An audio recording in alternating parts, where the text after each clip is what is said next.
All right. People are still trickling in, but I think we can get this webinar started now. Hello, everybody. Welcome to our PackView webinar, Get Ready for Black Friday and Cyber Monday. With only 17 days to go until Black Friday time is starting to run out for brands and sellers to ensure that they are fully optimized and ready to go. But a few notes before we get started. We are recording this webinar and it will be emailed to everybody who registered along with the deck and our contact information. It'll also be available to watch on packview.com/webinars, as well as on our YouTube channel. We'll also be doing a Q&A at the end, so if you have any questions, please add them to the question box below, and we'll get to them at the end of today's webinar. But I'm super excited to have Jeanine, Fabiano, and Kathy here from Hinge Global today for this webinar. My name is Amanda Dahlberg. I'm the Demand Gen Manager here at PackView. We're an enterprise software for brands and agencies to manage their e-commerce advertising across a variety of marketplaces, including Amazon, Walmart, Instacart, as well as, we'll always have new ones coming. But I'm now going to pass it on to the Hinge Global team and let them introduce themselves. Yeah, thank you, Amanda. Hi, everybody. My name is Jeanine Fye. I'm the Director of Seller Operations at Hinge Global. I oversee our accounts from the operation and AMS standpoint. My background is in e-commerce. I have over 10 years of working directly with marketplaces like Amazon and Walmart, and we're excited to be here today. Hello, everyone. My name is Fabiano Moura. I'm the Senior Ad Manager at Hinge Global, and my responsibilities include a high-level strategy and analysis for supporting clients and account managers. And my background is primarily in search engine optimization, then digital marketing in general, but the past decade or so really fell in love with e-commerce, and specifically with Amazon. And thank you for having me. Great, and my name is Kathy Cummins. I'm the Director of Data Analytics at Hinge Global. And my background actually is a little bit different. I actually come from a CPG brand background. So I spent a decade at Procter & Gamble, and then I migrated over to Nielsen to head up big data analytics there. So we're thrilled to be speaking to everyone today. So I'm going to go ahead and switch us to the next slide. So today, go ahead, Jeanine. So today we're going to discuss the Turkey 5 and best practices with promotions on Amazon. And then we're going to go into the efficiency with AMS strategy. We're going to walk through data tracking and best practices, and also how you can leverage data from other events like Prime Day. And we're also going to touch heavily on inventory and making sure that you are set and ready to go for the impending Turkey 5. And then we'll finish with questions and answers.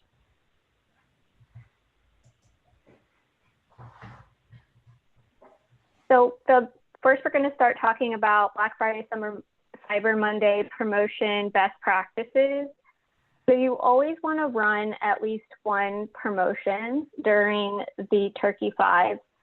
So whether that's a coupon, a lightning deal, a deal of the day, or even just a discount, you want to give a lift on your product to be able to compete with all of the other products, whether in your category or on a higher level on Amazon. And this allows you to really make an impact across the high traffic that comes to Amazon at this time. The next thing is that you want to make your promotion desirable. So you should at least give a discount of 20% off. From a Hinge standpoint, we've run some tests and we find that if you give anywhere from 20 to 40% off, we've seen upwards of 126% growth year over year compared to not running and running a discount. And then the biggest thing that I really want to impress is that you don't edit your promotion once it is set, especially when it's for a high traffic deal like Black Friday or Cyber Monday, especially if it's on those days. because if you do edit it, the way that the Amazon's back end works is in most cases they will get canceled if you edit them. And that's because Amazon has to take into account any kind of changes that are made, and it's considering the amount of promotions that all different sellers are running. If you edit it at the last second or even a couple days beforehand, the system can't realign with new ASINs or a new price quick enough, so it will just immediately cancel. And the objective here is to try and make the promotion work. The only time I would say that you should let a promotion get canceled is if you're not going to have inventory.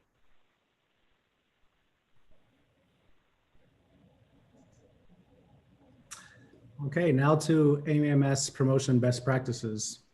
3 different things we're going to talk about here. The main thing, starting with planning the budget. So I think the main question people ask is, how much should I increase my budget? The answer to many of these questions is it depends.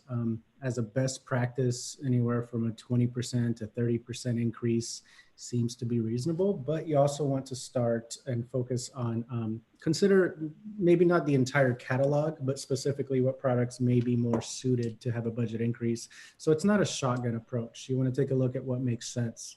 The main thing though is to start now. So 17 days away. I don't recommend necessarily coming in at the last minute and increasing all budgets by however much you're going to increase, but more of a tiered approach. So as we're stepping into next week, the 16th, it'd be a really good time to start incrementally increasing the budget as you head into the next week, the 23rd, sort of scaling up towards Black Friday and Cyber Monday instead of a one-hit approach where overnight your budget is drastically different. That just allows for the algorithms to acclimate, and sort of your competitors might be doing the same thing.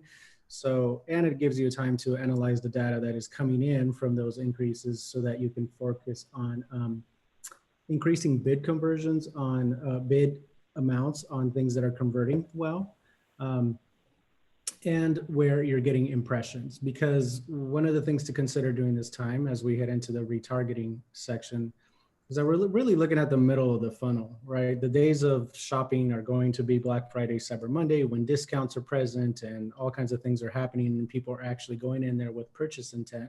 But prior to that, it's really important to be looking at and considering that people are window shopping and they are filling up their wish list and they are comparing prices and comparing competitors. So really to have them to be visible during that time and to be present for those type of purchase behaviors leading up to the actual purchase.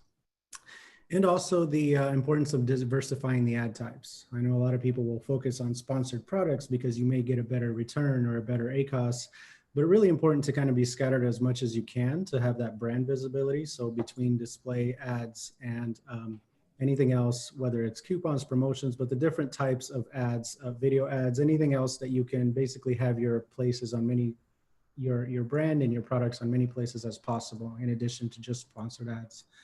And diversifying targets. This is pretty important in terms of setting your target for maybe some specific products that make more sense and you want to add more budget towards them, having a higher ACOS, and basically being flexible into not all products are the same at this time.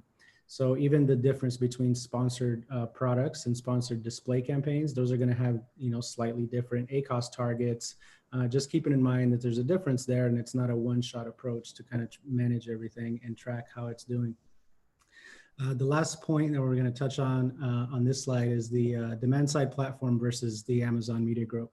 And this is where I think it's really important for, it's where the value of, having an agency or a company like Hinge Global, ImpactView, to not only manage a large amount of data and bid adjustments and spend alerts leading up to this, but also, as some of you may be aware, Amazon Media Group, there's a really high entry point to that $35,000, $40,000 in spend to basically be able to play. So when you have a demand side platform partner, it allows you not only to have access to that, but the managing of it also becomes available to you with some help from people that have experience and historical data across multiple verticals. So that becomes pretty important. because the importance of leveraging the high visibility and the access and reach that, it's important during this time. A lot of people are going to be flooding Amazon. There's going to be increased traffic, but all of the other supporting sites where ads may be displayed and may follow people around. One last thing on retargeting is that the point about this is if you were, really heavy into Prime, this is a chance to retarget those people. If you're going to have some action doing Black Friday and Cyber Monday, the weeks leading up to the last shopping weeks of the year, that's where you're retargeting those people. So it's not only the day of that you're focusing on, it's the pre, during, and the after. All right, we can go on to the next slide.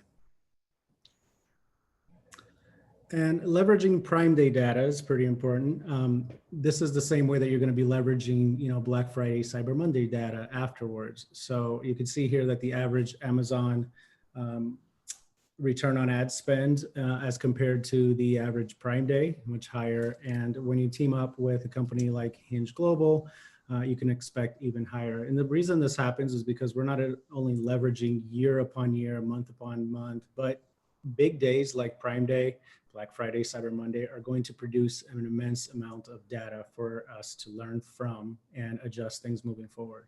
So to learn and adapt is very important. This is not only an opportunity to have higher sales and brand visibility, but also to collect a lot of data that can inform the campaign adjustments moving forward. And the importance of keeping the momentum going, right? We're heading into, after this, we're going to have a couple more weeks where things start to die down and people kind of cool off for the holidays, but really important to use that data, not only for this time period, but January is historically one of the highest converting months of the year. So this is a prime opportunity to gather information and data to direct those campaigns. And that's a great segue to talk about data. So this is actually a snapshot, just a quick high-level view of some of the reporting that we do for our own clients at Hinge.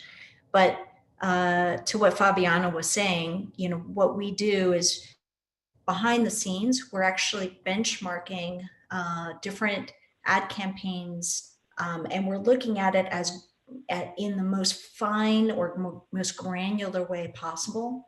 We do this by having sort of standardized nomenclature, sort of standardized ways of building out those campaigns so that we know this is a sponsored brand, this is a sponsored product, and we break it out by maybe a subcategory. So if you have, for example, a line of products, maybe some of those products are one type, maybe it's a long sleeve shirt versus a short sleeve shirt versus shorts versus pants versus pajamas, right? So we'd want to actually look at what our ad campaigns are broken out by type of advertising and then type of product all the way down so that we can then go back and do the kind of benchmarking that Fabiano was describing so that we can actually learn from the experience on Prime Day as well as Turkey 5 and bring that learning forward to carry out the rest of the year and into 2021. So with all this data, it's really important to be very structured in how we set up our campaigns, but also how we automate the data extracts. So when we pull down that data, it's almost near real time. We're able to leverage all of the APIs and connectivity to drive this sort of like highly detailed reporting. And what we do then is we're looking at not just the AMS spend, but also organic sales. That's equally important. We're looking at basically the totality of a business to say what is happening for total sales broken out by ad sales versus organic, and then looking at sort of the drivers of that part of the business. And we believe in sort of looking at these things at obviously the category level. So again, if you have a business that spans many different types of products, I used the apparel example before, long sleeve shirts, short sleeve, men's, women's, youth, baby, right? Breaking it all down and then looking at the brand level. So if your business actually has multiple brands, we want to look at those dynamics. We want to look at it at the campaign level and then even down to the ASIN level. So being able to slice and dice the data this way is super important to be able to take very actionable insight and carry that insight forward to the next event. We at Hinge also believe very strongly in looking at the competition. This is hard because obviously you don't have full access to what your competitors are doing. But I think everybody on this call recognizes that e-commerce and Amazon are growing rapidly. So it's just not good enough to say that your business is growing. If you know your business is growing by 5%, that's one thing. If the total category is actually growing by 10%, then you're actually losing share. So it is important that we actually keep an eye on what's happening in the broader category, and you have a very good understanding then of who's winning and who's losing and how they're growing and who they're stealing share from. At the end of the day, all of those things really matter. And this whole competitive landscape has become particularly important post-COVID because there's such a huge acceleration of e-commerce business, and there are so many new entrants. So again, we all recognize, and we see it in our own behavior, that the e-commerce is growing rapidly.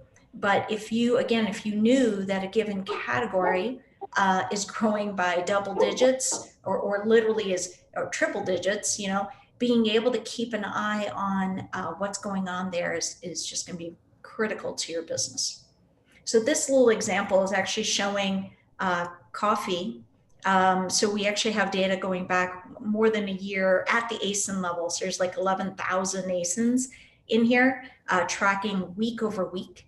And we're just looking at ground coffee for a sec. You can actually see that ground coffee has doubled in size, literally doubled in size in the past 12 months. And I just pulled 3 brands just to show you kind of what's going on. So Folgers is this dark brown line.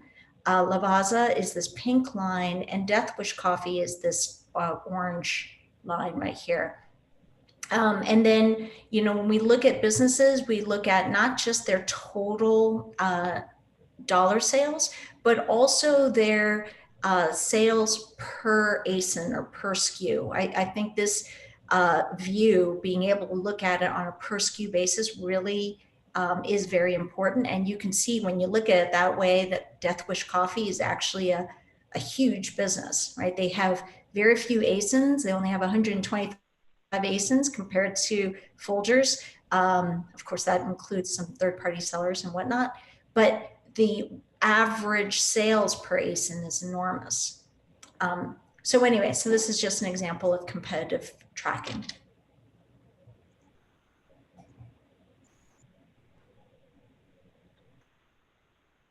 So one of the biggest things and most important things that we do at Hinge is we always lead with inventory. So inventory first is our motto at Hinge. And you can make the most beautiful, product display page, and it has the best content, and we could be having campaigns that are set up perfectly. But if you don't have inventory, none of that matters.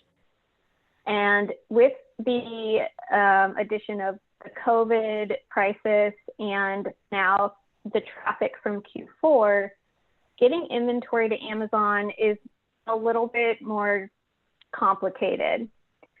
So one thing that we would express first is always have a contingency plan. And if you're an FBA seller on Amazon, you should highly consider creating a conditional listing for FBM. So that way, if for some reason your shipments are delayed in receiving, or they're having issues with getting them checked in due to the backup at Amazon, that you can still go live with an FBM listing and still have a presence on Amazon during this high traffic time.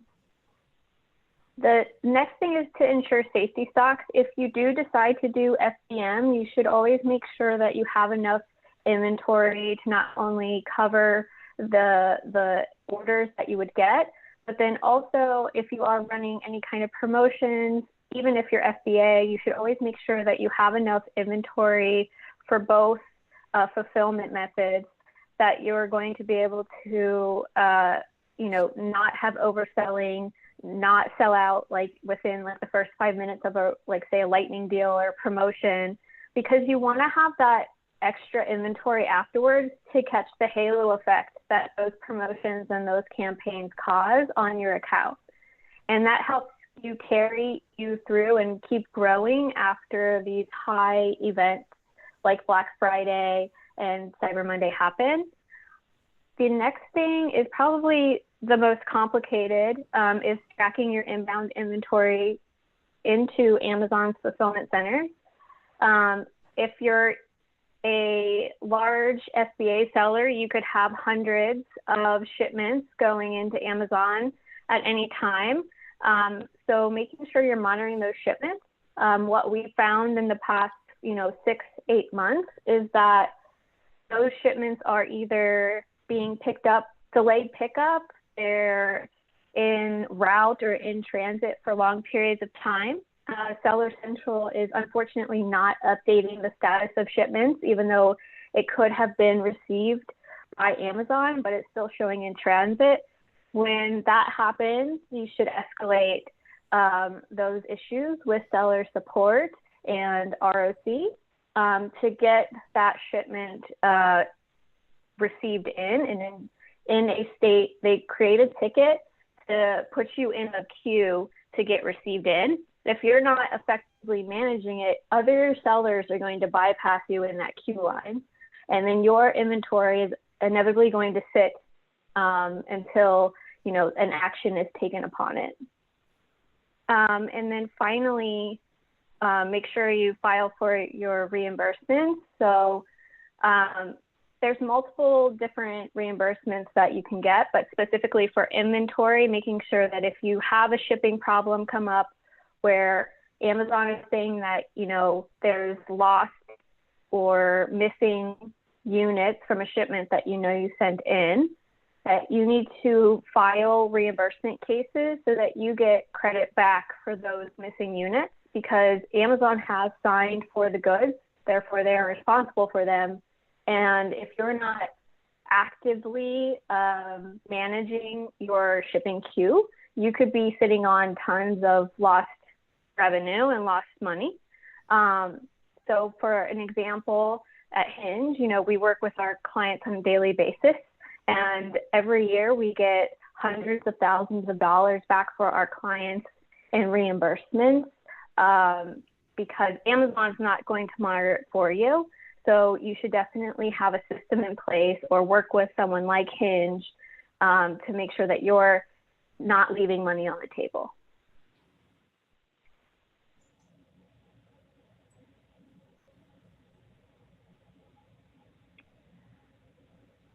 So some call outs to what we've kind of went over here today. Always have promotions running during high traffic events. As stated above, they can help create additional conversion as well as create that halo effect afterwards to keep your brand growing during the holiday season. Advertising budget planning. So you want to make sure that you have a plan for your advertising budget and that you start with it at least a week, if not 2 weeks before the event, and also continue that budget planning after the event is happening. So you're capturing and retargeting. Pre-planning your inventory. So you should always be thinking, 3-6 months ahead on inventory, if not even a year ahead on inventory. That way you can have your inventory there when you need it. And always remember that there's things that will come up. So if there's a shortage of truck drivers, carrier pickups, or if Amazon is backed up and the receiving times are longer, these are all things that you should be taking into effect to determine what your weeks of coverage is and when you need to get inventory for FBA. And then harnessing past data. All of the data that is helpful, not just Prime Day data, but even all of the data that you get in Seller Central should be used to make, great business decisions so that you can move forward and grow. But even when you're looking at Prime Day data, it can tell you a lot about how the next event is going to either, work in your favor. You can use the understanding of how many more clicks did I get during Prime Day than I would normally get, or how much impressions did I see on Prime Day as versus to my average. That can help you kind of gauge, what your budget should be in the long term for Black Friday and Cyber Monday. And then harnessing technology for heavy lifting. So, using a tool like PackView to help with the day-to-day stuff so that you can focus on your business and growing it, and allowing you to really take some weight off your shoulders. That way you can think about, planning for the next event.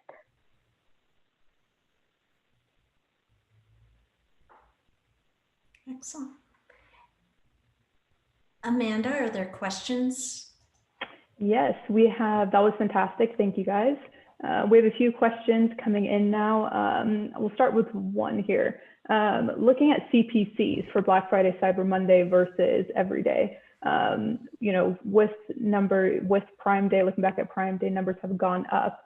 So does it make more sense to spend more outside of Black Friday, Cyber Monday, allocate your budget, before, after, or should people still put in their advertising dollars now? Well, it's interesting because overall we expect an increase in CPC around the area and before, because like I said, you're going to have window shoppers and you're going to have purchase be a little skewed. One of the things that is helpful, I think, is to look at a lot of metrics, but specifically conversion rate and CPC in terms of 4 different time frames. So you have from now until Thanksgiving, you have Black Friday to Christmas, pretty much, Black Friday, Cyber Monday. And then you have this Christmas cool off period. And then you're gonna have the January warm up. So it's almost like a really heavy push, you pull back a little bit and then push again using data to direct that path. And one thing important to remember is that it's not, even though these time periods span across week and weekends, it's not all the same. So you can use your data to look at how conversion is happening historically. If we look at conversion rates and cost per click in the past, they differ from weekends to weekends. So conversion rates might be even higher during the weekdays, which is kind of an anomaly, expect weekends. But if we look at a year ago, this is what happened in November. So it's something to be aware of, basically increasing those bids according to conversion rates and pulling back. So it's not a one size fits all, but if we break it into chunks like that and approach it with different targets for each sort of time frame, along with budget, it really helps. Fantastic answer. And we have another one here. Is ACOS ROAS trending up or down since COVID versus last year? And should we expect advertising efficiency to get worse or better during Black Friday? Also a good question. If I didn't have a choice and had to give a general answer, it's trending up. So things are costing more. There's more competitors. There's more. I remember, a couple of years ago being in the health and keto space or whatever, there was like a couple of competitors on the scene, a couple of main guys. And by the end of the year, there was 25, 30 brands doing the same thing that started off with just 4 or 6, So in general, competitors are going to be increasing their budgets. They're going to be spending more. On top of that, there are just more brands and more people joining into Amazon and having larger portfolios. So it's not like it's all, to the wind, things are just more expensive and not doable. It's still very good to operate in there with the right data set. But I think we can expect that during this time frame and in general, as we saw from Kathy's analysis on the coffee, it's just trending upwards. So with the market share in general growing and the market size, more competitors, more advertisers, more costs, so it's kind of a general answer. Yep. And when looking at promotions, what are the most effective kinds of promotions that you guys have seen this year and that people should be thinking about between lightning deals or any other types? God, I feel like the answer to everything is it depends, right? But with promotions, one of the things that we've seen, I did like a sample group of family members a couple of weeks ago. And I said, for Black Friday, Cyber Monday, you go out shopping or you go online, what do you expect? Like what is the threshold that pushes you over? And the general consensus, as Jeanine was saying, is that 30% mark, I think it's a sweet spot. I think if you offer 10 or 15% during these times, people are like slightly offended. They're like, wait, that's not what we expect. It's Black Friday, Cyber Monday. This needs to be a good discount, right? And so I think that between 20 and 40% is a nice sweet spot for discounts. And also considering that doesn't have to be a one size fits all. So one of the really cool things that we've seen not only work real well for promotions and conversion rates, but also has a good effect on organic movement of organic listings is when you offer tier discounts. So 10% off of one, 20% off of two, 30% off of three products sold. Not only does that increase the shopping cart conversion size, but the transaction number, but that looks really good in terms of conversion rates for that actual product. So sweet spot being 30%-ish, and whether you have availability for lightning deals or any other deals like that, you want to check Amazon to see what's available to you. And then really important is the inventory, as Jeanine was mentioning also. Like what can you do with the inventory you have that is going to make sense for the product and category that you're operating in. We did receive another question on inventory as well. My inventory performance on Amazon is under the 500 minimum threshold. What do I need to do to get that number back up? Yeah, that's a great question. So in case others aren't aware, Amazon has put in place an inventory performance index, and they recommend that or require you to be above at 500 or above. And this allows you to have the ability to send in higher levels of inventory. If your IPI score is below 500, what happens is that you're limited in what you're allowed to send into the FCs. The best way to increase your IPI score is to increase the demand on your product. So by making sure to look at, your PDP page, is it optimized? Do you have good images? And then from there, going to your campaigns, are you getting in people who are converting on your campaigns? Are you reaching the demographic that you need to? Are there other campaigns maybe that you should look at, like sponsored brand, sponsored display ads, just beyond sponsored product ads? That way you can increase your demand, and once you increase the demand, your IPI score will improve. Excellent answer. And we have another one here.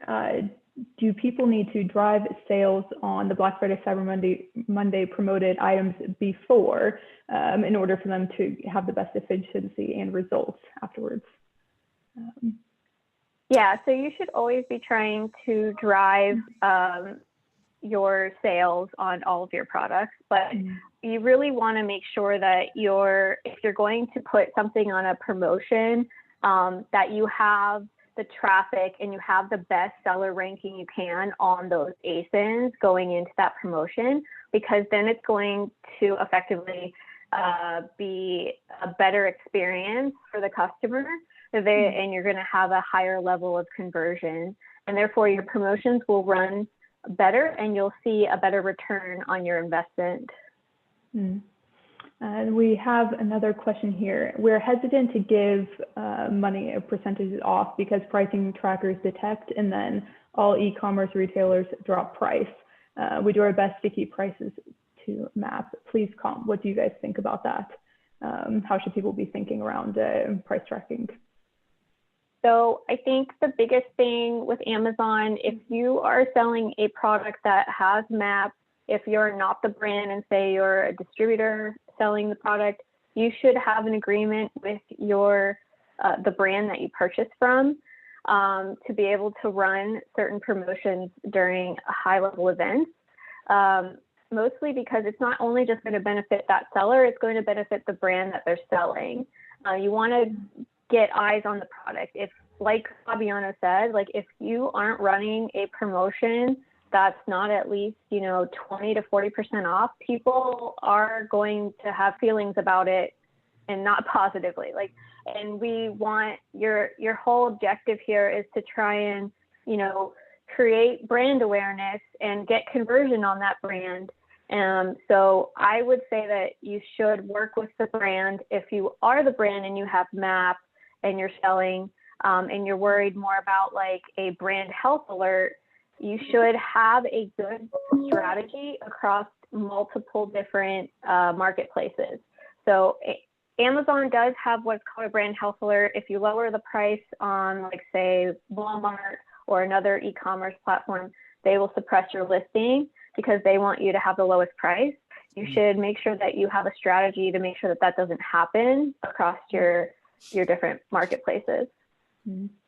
If I can piggyback off of that that answer too, just one other thing, I think businesses often struggle with, managing their margins. And obviously it's a sensitive subject in e-commerce, so I can understand why the person was hesitant to kind of drop prices below MAP. The thing though that you should recognize is that, Jeannie alluded to this before, you will get halo benefits. So although you might take one part of your brand, one item, and choose to promote that, you will actually see halo benefit to some of the rest of your line, particularly if you choose that hero item in a really strategic way. So recognize that you'll take a little bit of a margin hit on one part of the business, but you'll gain back on other parts of the business. And then ultimately, this is about driving both awareness and new buyer acquisition. So it's just something that you should think about. And this is true for all channels, not just Amazon, but Walmart.com and the other e-commerce sites as well. And we have one final question here on COVID in the apparel category. Have sales dropped or have they started to increase again on Amazon? I know we saw a huge hit earlier this year. So what are brands thinking going into the holiday season? It's a very specific question to apparel. It's kind of interesting. So a little bit like what both Jeannie and Fabiano said, the devil's in the details, right? So when you look at apparel in total, there's certainly, I think, high-end apparel has really taken a bit of a hit. People are not dressing up to go to work and all of that. But we are actually seeing big growth in some surprising areas. So men's work clothes has been growing a lot. So men's work shirts, even to an extent, youth or boys clothing. But interestingly, some segments of women's clothes have not grown as much. And it may be because people are not going out as much and things like that. So the area that historically or traditionally you think of as high growth for fashion is not actually the area that's growing, at least not the segments we've been looking at. Yeah, let's hope people can start buying clothes again. Exactly. Move out of the leggings. So I think those were all of our questions. If nobody has any other ones, I don't think, it looks like we have answered them there. If anyone has any additional questions or want to reach out, you can contact PackView directly, or you can contact Hinge Global at contact@hingeglobal.com. And just a reminder, this webinar will be sent out to everyone after this, so you'll receive that as well as the deck. You can always watch it on packview.com/webinars. Thank you so much for everyone for joining us today, and we hope to see you guys again soon. Thank you to the Hinge Global team for joining us. Thanks for having us. Thanks, guys.